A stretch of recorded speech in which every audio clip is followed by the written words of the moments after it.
Denny Schroeder was not a ball of fire as far as formal education goes.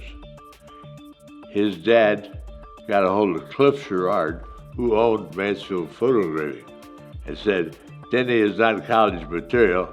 Do you have a job you can give him?" So Cliff gave Denny a job working in our factory. And Denny ended up being a good craftsman. He was a hell of a craftsman. I know that he worked there for like 20 years. He worked with a gentleman there, or two people, that one of those ended up being his business partner in Richland Printing. Denny knew of Richland Printing Company, so Denny bought it. He kept it going, made it much bigger, buying new equipment. The early days of Richland Printing was really the test. As it kind of grew and evolved, he started to figure out, what we were good at, which happened to be pretty much everything with marketing. We did a lot of stuff for Tappan. He designed all the kitchens that went with the appliances and did all the photography and did all the marketing, and that was kind of like the pivotal break for him. I don't know where Denny got the idea. He got the idea he wanted to start an advertising agency, DS Advertising. DNS Creative, or DNS Advertising, was a advertising and marketing firm and a print house. We figured out how to create marketing vehicles for products, for companies, to push their products out into the masses. He started out with Tappan and worked with their marketing firms, and then all the product basically went straight to my grandfather and to DNS Advertising.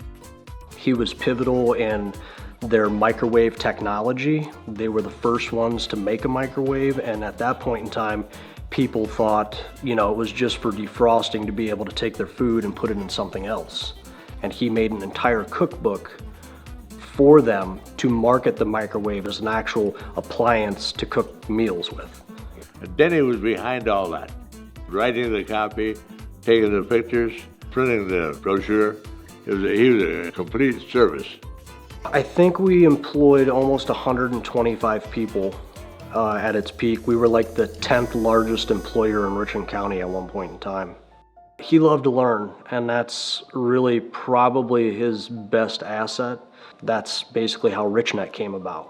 So prior to having RichNet, you were really contained to connecting with people in your community in an online aspect, and RichNet really opened that up to now we were connecting through RichNet to the world. He basically just decided, I'm going to be the first internet provider, and figured out how to do it with a couple of other people. People didn't realize what it was at the time until it grew. When we started, we had like 10 modems on a wall, and in the end there were 600 with thousands of clients throughout our region. Denny was a rare individual in the fact that he was so versatile.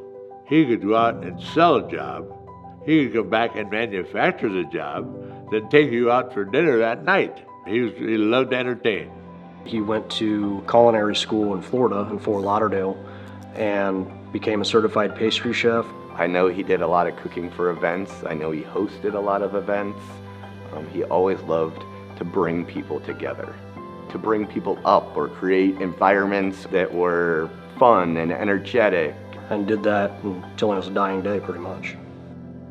He was a front runner. He helped push companies that were already built and established, and in turn built and established himself. His formula for success was to keep trying. If you don't know, find the people that do know, and trial and error is the best way to figure it out.